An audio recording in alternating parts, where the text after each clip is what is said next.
Et si je vous disais que la majorité des crises cardiaques chez les seniors auraient pu être évitées avec un simple geste du matin, ce que vous faites dans la première heure après votre réveil peut décider de la date de votre dernière. Je suis le docteur Michel Garnier. J'ai exercé la cardiologie pendant plus de 40 ans à Lyon, à l'hôpital Édouard Herriot. Aujourd'hui, je suis à la retraite, mais ce que j'ai vu, ce que j'ai compris, ce que j'ai vécu dans mon cabinet, dans les urgences, au chevet des patients, cela continue à me hanter. Ce n'est pas une simple nostalgie de médecin retraité, c'est une responsabilité, celle de transmettre.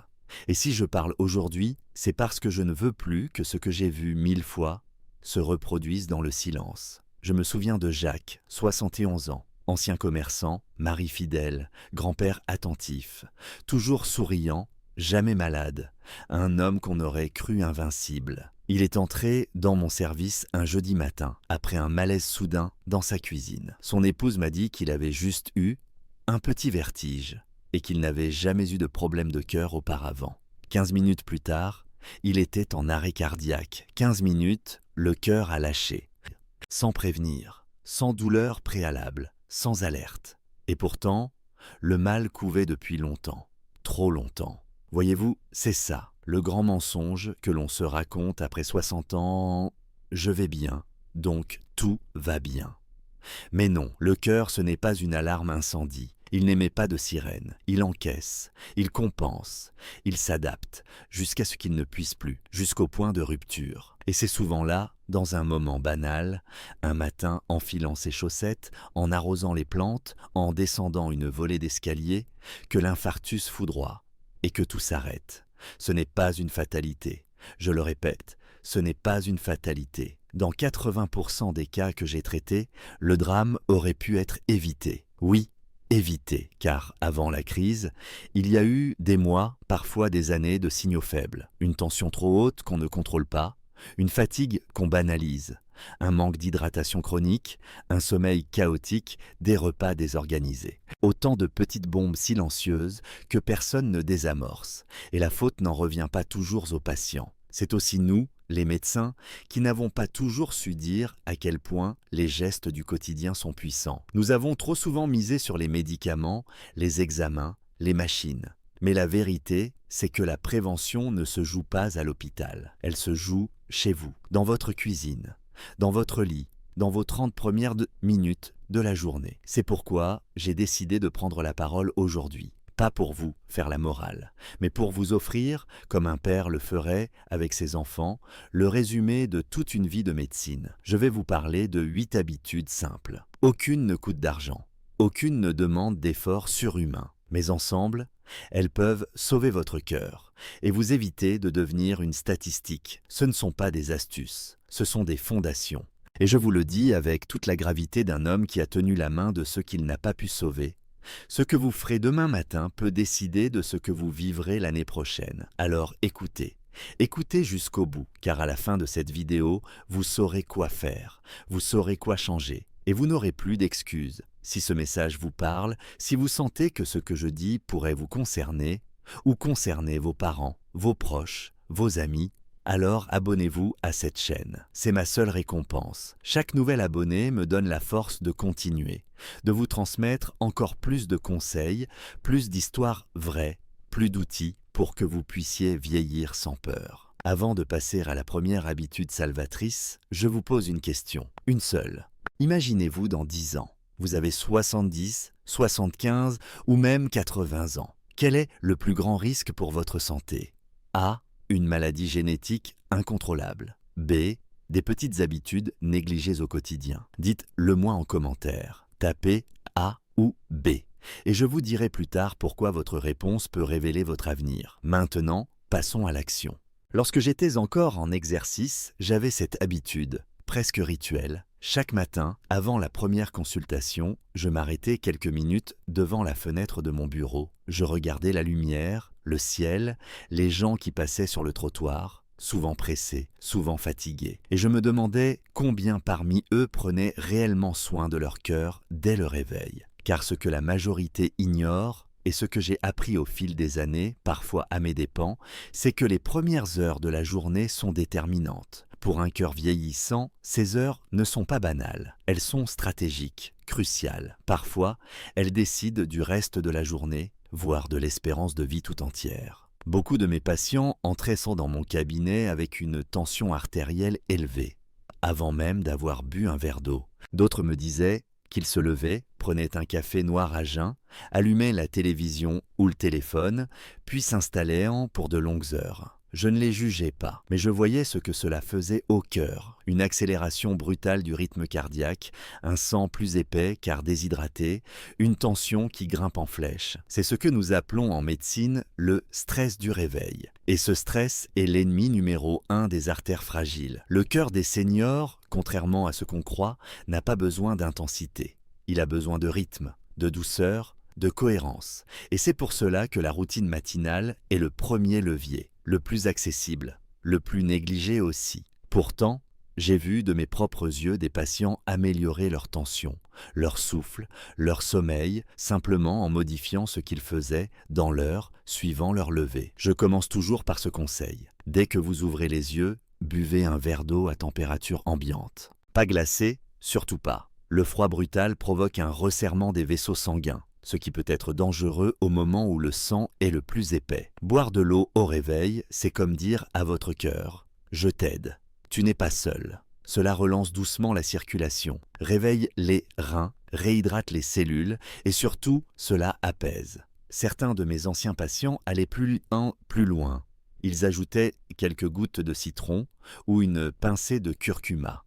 Pas pour faire joli, mais parce qu'ils sentaient que leur corps réagissait mieux ainsi. L'un d'eux, un ancien facteur de Vienne, me disait « Depuis que je commence mes journées avec cette eau, je ne ressens plus ces palpitations bizarres que j'avais avant midi. » C'est cela, la médecine préventive. Ce n'est pas spectaculaire, mais c'est réel, durable, silencieusement puissant. Puis vient la marche. J'ai toujours défendu ce geste simple, souvent méprisé. « Docteur, vous voulez que je marche, mais j'ai 72 ans. Je ne suis pas un sportif, me disait-on. » Et je répondais « Justement, vous n'avez pas besoin d'être un athlète. Vous avez besoin d'être vivant. La marche matinale, en particulier avant 10 heures, est une bénédiction pour le cœur. Elle stimule la pompe cardiaque en douceur, libère des endorphines naturelles, régule la glycémie, oxygène les tissus et surtout, elle vous reconnecte à votre propre corps. Pas besoin d'aller loin. Une marche de 15 à 20 minutes autour du pâté de maison, dans un parc ou même dans votre jardin suffit. Ce qui compte, ce n'est pas la performance, c'est la constance. J'ai connu une femme à Nantes qui avait installé une petite alarme discrète à 8 heures tous les matins. Quand elle sonnait, elle sortait faire le tour de son immeuble, qu'il pleuve ou qu'il vente. « C'est ma promesse à moi-même, docteur », m'avait-elle confié.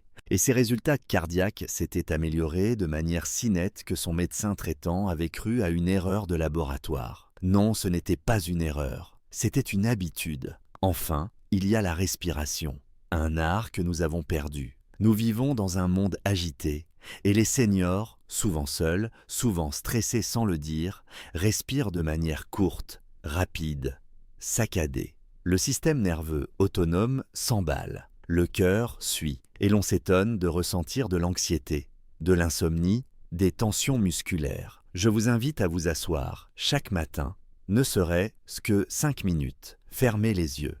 Inspirez profondément par le nez pendant 4 secondes. Gardez l'air pendant 4 secondes. Puis expirez doucement par la bouche pendant 6 secondes. Faites-le en silence, avec respect. C'est votre moment, ce n'est pas une gymnastique. C'est une conversation avec votre cœur. Ce type de respiration active le nerf vague, qui apaise le rythme cardiaque, diminue la tension artérielle, améliore la digestion et prépare le mental pour la journée. Ce n'est pas un mythe.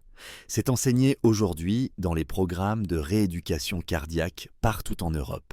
Mais vous pouvez l'appliquer chez vous, dès demain. La véritable médecine du cœur commence par des gestes simples, faits avec conscience. Le matin, au lieu de se jeter sur son téléphone, de courir après une liste de choses à faire, pourquoi ne pas prendre 20 minutes pour investir dans sa longévité, un verre d'eau, une marche tranquille, une respiration profonde?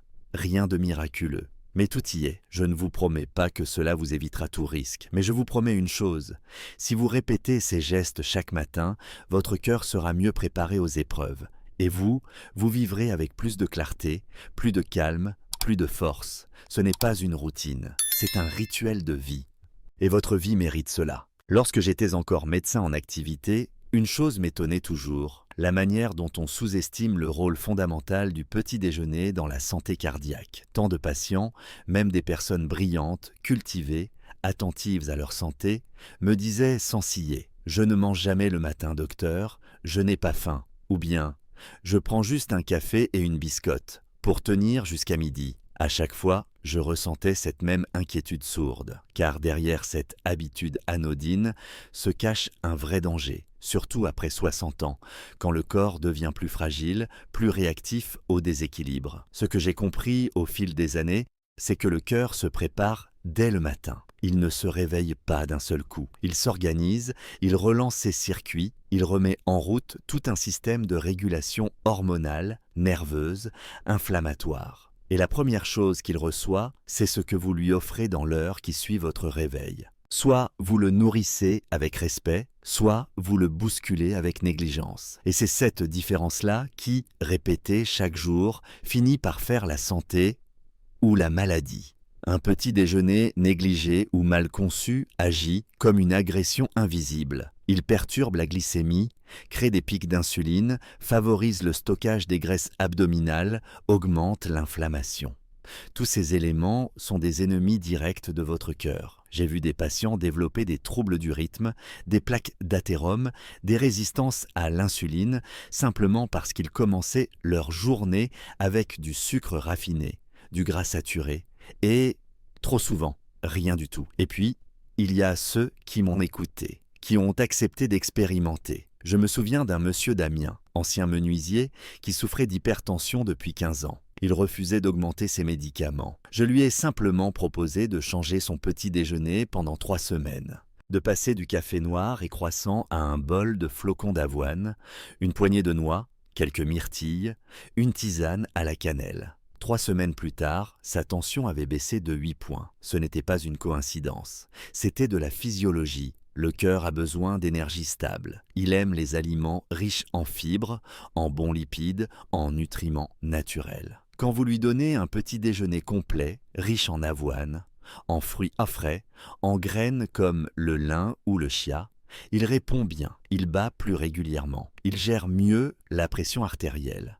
Il consomme moins d'efforts pour maintenir l'équilibre. Ce que vous mettez dans votre assiette peut influencer la qualité de votre sang, la souplesse de vos artères, l'efficacité de votre métabolisme. Ce que je recommande, c'est de revenir à une alimentation vraie, simple, compréhensible par le corps. Pas de viennoiserie dure comme du plastique, pas de céréales en boîte déguisées en santé mais pleines de sucre. Pas de jus d'orange industriel qui provoque un choc glycémique, mais plutôt des aliments vivants, complets, que vos ancêtres auraient reconnus. Une banane peu mûre, une poignée de noix ou d'amandes, un peu de yaourt nature, un morceau de pain complet, une infusion chaude, une pincée de cannelle, si vous aimez.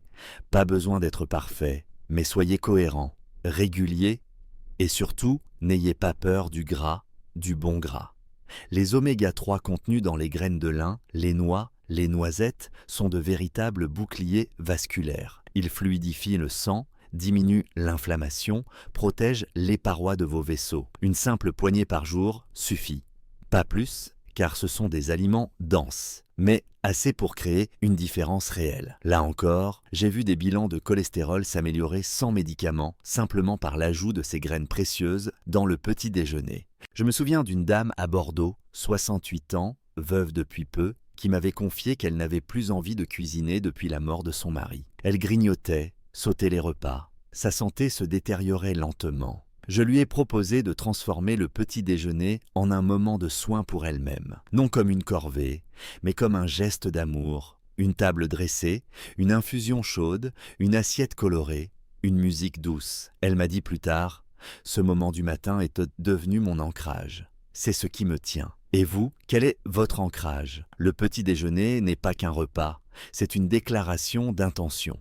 Ce que vous mettez dans votre corps dès le matin donne la direction à votre journée. Cela influence votre humeur, votre énergie, votre tension, votre glycémie. Et au fond, cela influence votre longévité. Je suis médecin.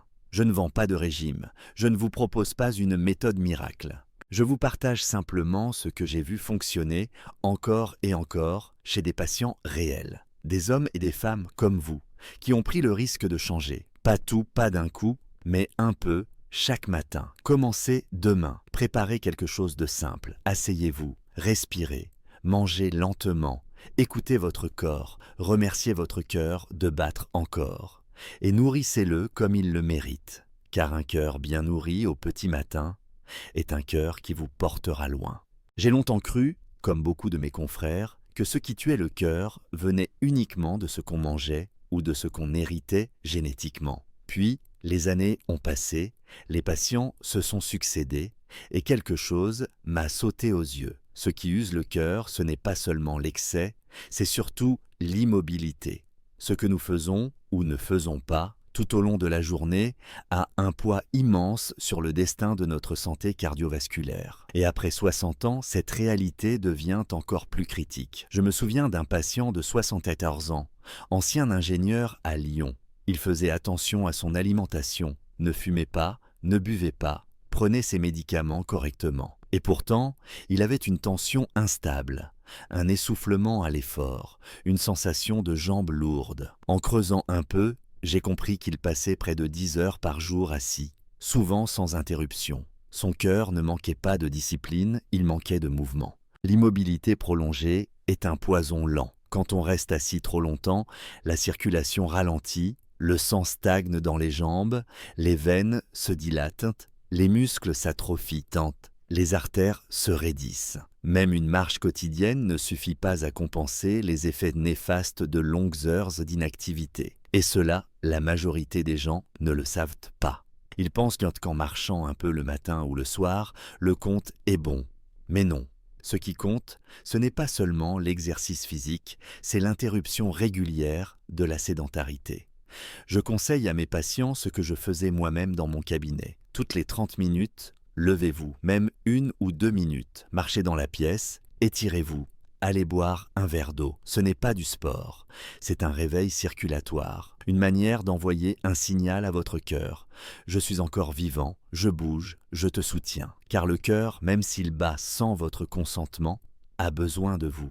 Il a besoin de ces micro-gestes pour entretenir sa souplesse, pour éviter les pics de pression, pour prévenir la formation de caillots. Et puis, il y a la question du sommeil. Un sujet tabou chez beaucoup de seniors, comme si mal dormir faisait simplement partie de l'âge. Mais ce que j'ai constaté, c'est que le manque de sommeil ou un sommeil irrégulier est l'un des facteurs les plus sournois de stress cardiaque. Le corps, pour se réparer, a besoin d'un rythme. Le cœur aussi, quand on se couche à des heures variables, quand on dort mal, quand on se réveille fatigué, ce n'est pas seulement une question de confort, c'est une agression métabolique et hormonale. Le cortisol monte, la tension grimpe, les inflammations s'installent.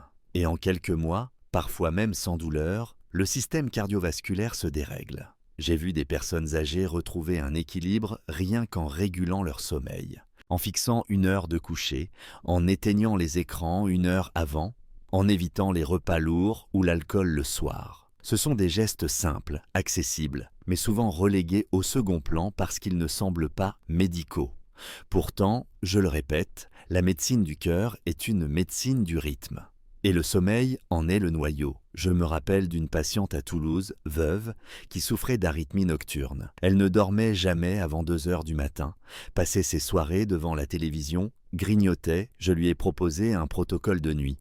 Dîner léger à 19 heures, lecture au calme, infusion relaxante, extinction des écrans à 21h30, coucher à 22h15. 2 semaines plus tard, ses extrasystoles avaient diminué. Pas totalement disparu, mais le cœur battait mieux, plus lentement, plus régulièrement. Et cela ne tient pas au hasard. Le cœur aime la prévisibilité. Il n'aime pas l'anarchie. Et chaque fois que vous imposez à votre corps un rythme chaotique, c'est votre cœur qui en paie le prix. La bonne nouvelle, c'est que vous avez le pouvoir de changer cela. Il ne s'agit pas de devenir moine ou de vivre sous cloche. Il s'agit d'apprendre à honorer vos besoins biologiques. J'aimerais que l'on enseigne cela aux jeunes, mais surtout, j'aimerais que les personnes de mon âge se l'autorisent. Ce n'est pas parce qu'on a vieilli qu'on doit s'oublier. Bien au contraire, c'est à ce moment-là qu'il faut devenir gardien de son propre rythme. Ce que vous faites de vos journées, ce que vous faites de vos nuits, est aussi important, parfois plus, que ce que vous mettez dans votre assiette. Alors voici ce que je vous propose. En toute humilité, ne restez jamais assis plus de 30 minutes sans bouger. Marchez un peu, étirez vos bras, montez une marche, ouvrez la fenêtre. Offrez à votre cœur ces micro-mouvements, cette respiration corporelle qui le soutient. Et le soir venu, ne faites pas du sommeil une conséquence aléatoire. Faites-en un rendez-vous, un acte d'amour envers vous-même. Créez un rituel du coucher. Respectez vos horaires. Éteignez le monde extérieur pour écouter le vôtre. Ce ne sont pas des détails, ce sont des fondations, des gestes concrets, physiques, presque invisibles, mais qui, jour après jour, redonnent au cœur ce qu'il demande. La régularité, la légèreté, le respect, voilà la véritable médecine du quotidien. Et elle commence maintenant. Je me souviens encore, très précisément, de cette patiente qui m'avait été adressée par son médecin traitant. Elle avait 69 ans, plutôt en forme pour son âge, pleine d'énergie apparente, mais fatiguée de manière étrange. Une fatigue insidieuse qui s'installait le matin dès le lever et l'accompagnait toute la journée. Elle ne s'en plaignait pas vraiment, mais je voyais bien que quelque chose n'allait pas. Lors de notre première rencontre, je lui avais posé une question toute simple. « Prenez-vous votre tension régulièrement ?» Elle m'a regardé avec surprise, presque amusée. « Non, docteur. Pourquoi faire ? Je ne la sens jamais. C'est précisément cela, le danger. L'hypertension est une maladie sans symptômes, une menace silencieuse, insidieuse, qui avance masquée. Elle ne provoque ni douleur, ni sueur, ni vertige au début. Elle vous accompagne jour après jour, sans jamais crier. Et quand elle se fait entendre, c'est souvent trop tard. Accident vasculaire cérébral, infarctus, insuffisance cardiaque, elle n'arrive jamais seule et rarement à pas feutrés. Dans ma carrière de médecin, j'ai vu trop de cœurs brisés parce qu'on ne les avait pas écoutés à temps. Et je ne parle pas ici d'écoute poétique, je parle d'écoute médicale, factuelle, quotidienne. Ce que je vais vous dire maintenant est peut-être l'habitude la plus simple et la plus puissante que vous puissiez adopter après 60 ans. En sang, prendre votre tension artérielle chaque matin. Oui, chaque matin, même si vous vous sentez bien. Surtout si vous vous sentez bien. Vous voyez, quand un patient mesure sa tension chaque jour, à la même heure, dans les mêmes conditions, il commence à comprendre son corps. Il voit des variations, il repère des tendances, il détecte des anomalies, il apprend à faire le lien entre une mauvaise nuit, un repas trop salé, un stress et la réaction de son cœur. Ce savoir n'est pas réservé aux médecins, il vous appartient aussi. Et il peut littéralement vous sauver la vie. J'ai souvent expliqué cela à mes patients en leur montrant une courbe simple. Quand votre tension dépasse 130 à 80 de manière régulière, ce n'est pas rien. Ce n'est pas un caprice du brassard électronique, c'est un signal d'alarme, une information cruciale, une invitation à agir. Et ce que j'ai remarqué, c'est que les personnes qui suivent leur tension tous les matins sont aussi celles qui deviennent les plus autonomes, les plus calmes, les plus engagées dans leur santé. Prendre sa tension, ce n'est pas un acte médical en soi, c'est un acte de conscience. Cela ne prend que 2 minutes, mais cela vous reconnecte à votre réalité intérieure. C'est comme vérifier la météo avant de sortir. Si vous savez qu'un orage approche, vous prenez un parapluie. Si vous savez que votre tension grimpe, vous pouvez adapter votre alimentation, bouger un peu plus, respirer plus lentement ou consulter sans attendre. Mais attention, mesurer sa tension n'est utile que si cela devient une habitude régulière, bien faite. Je recommande toujours aux patients de s'asseoir tranquillement pendant 5 minutes avant la mesure, de ne pas parler, de ne pas croiser les jambes, de faire la mesure sur le bras gauche à la même heure ou idéalement avant le petit déjeuner ou les médicaments. Et surtout, de noter les résultats, pas dans la tête, pas au hasard, dans un carnet ou aujourd'hui dans une application simple dédiée aux seniors. Cette traçabilité change tout. Elle vous permet de montrer à votre médecin des chiffres concrets, sur plusieurs semaines. Elle évite les diagnostics approximatifs. Elle permet de voir l'invisible, d'anticiper l'imprévisible. Combien de fois ai-je pu ajuster un traitement ou éviter une hospitalisation simplement grâce à ces données précieuses, soigneusement recueillies par mes patients eux-mêmes? Je repense souvent à André, un ancien chauffeur de bus de la région parisienne, 76 ans. Il n'aimait pas les médecins, détestait les pilules, mais il avait accepté, un peu à contre-cœur, de prendre sa tension chaque matin pendant 1 mois. Quand il est revenu me voir, il m'a dit « Vous aviez raison, docteur. Quand je dors mal, ça monte. Quand je mange trop salé, ça monte. Mais quand je marche le matin, quand je respire, ça descend.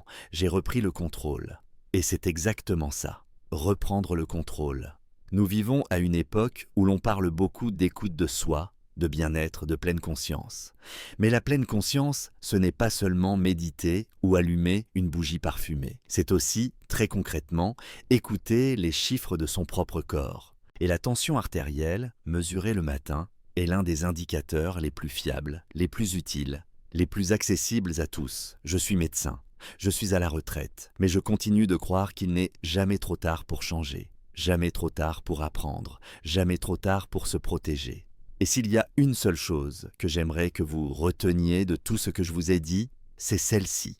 Votre cœur compte sur vous, chaque jour, chaque matin. Et ce que vous faites au réveil, cette simple mesure, peut faire la différence entre une vie fragilisée et une vie prolongée. Prenez votre tension, notez-la, respectez-la. C'est peut-être le geste le plus humble, le plus discret, mais aussi le plus déterminant que vous puissiez offrir à votre cœur aujourd'hui. Ce que vous venez d'entendre, ce que j'ai pris le temps de vous transmettre à travers ces 5 habitudes simples, ce n'est pas une leçon de médecine froide, ni un discours académique destiné à faire joli. C'est le condensé d'une vie entière passée à écouter des cœurs battre, ralentir, s'emballer, puis parfois s'arrêter. C'est la mémoire vivante de centaines de patients que j'ai accompagnés, de familles que j'ai consolées, d'erreurs que j'ai vues ou commises, et de vérités que j'ai appris à reconnaître dans le silence de chaque chambre d'hôpital. Aujourd'hui, à mon âge, je ne cherche ni reconnaissance, ni gloire. Je cherche seulement à empêcher un autre drame silencieux, un autre Jacques, une autre Marie, un autre André de partir trop tôt, pour des raisons évitables. Parce que oui, une crise cardiaque peut frapper en 1 minute, mais elle se prépare parfois pendant des années, à bas bruit, à coups d'oubli, d'ignorance ou d'indifférence. Et il suffit parfois d'un petit changement, une gorgée d'eau, un pas de plus, une respiration plus lente, une poignée de noix, une prise de tension régulière pour que le cours de cette histoire tragique soit réécrit. Je ne vous demande pas de tout transformer du jour au lendemain. Je vous demande de commencer humblement, d'écouter, d'essayer, de tester, une habitude à la fois. Peut-être l'eau au réveil, peut-être la marche, peut-être la respiration ou la prise de tension. Peu importe laquelle. Ce qui compte, c'est l'élan, c'est le choix de ne plus subir sa santé, mais de la cultiver, comme on arrose une plante, comme on entretient une relation. Le cœur n'est pas une machine, c'est un compagnon. Il mérite votre attention, votre régularité, votre respect. Et cette régularité, ce soin quotidien, n'est pas seulement bon pour vous. Il donne aussi un exemple autour de vous, à vos enfants, à vos petits-enfants, à vos amis. Il montre que la vieillesse n'est pas un effondrement, mais une sagesse incarnée, un art de vivre, un engagement vers soi et vers les autres. Le message que je vous laisse aujourd'hui, c'est qu'il est encore temps. Tant que votre cœur bat, vous avez la capacité de le protéger. Tant que vous respirez, vous avez la responsabilité de le faire bien. Tant que vous vivez, vous pouvez vivre mieux. Et si moi, à plus de 70 ans, je prends encore le temps de tourner ces vidéos, d'écrire ces textes, de vous parler avec sincérité, c'est parce que je crois profondément en votre potentiel à changer, à guérir, à prolonger ce qui vous est cher. Alors, à vous maintenant. Que ferez-vous demain matin de différent? Quelle est la première habitude que vous êtes prêt à adopter pour votre cœur? A. Boire un grand verre d'eau au réveil. B. Commencer à prendre votre tension chaque matin. Notez votre réponse en commentaire. Et si vous avez une autre idée, partagez-la aussi. Elle pourra inspirer d'autres personnes. Et si cette vidéo vous a touché, aidé, appris quelque chose, je vous invite à vous abonner à la chaîne. Cela ne coûte rien, mais cela me donne la force de continuer. Je suis vieux, oui, mais je ne veux pas partir sans avoir transmis ce que la vie m'a enseigné. Et si vous souhaitez soutenir cette mission, même avec une petite contribution,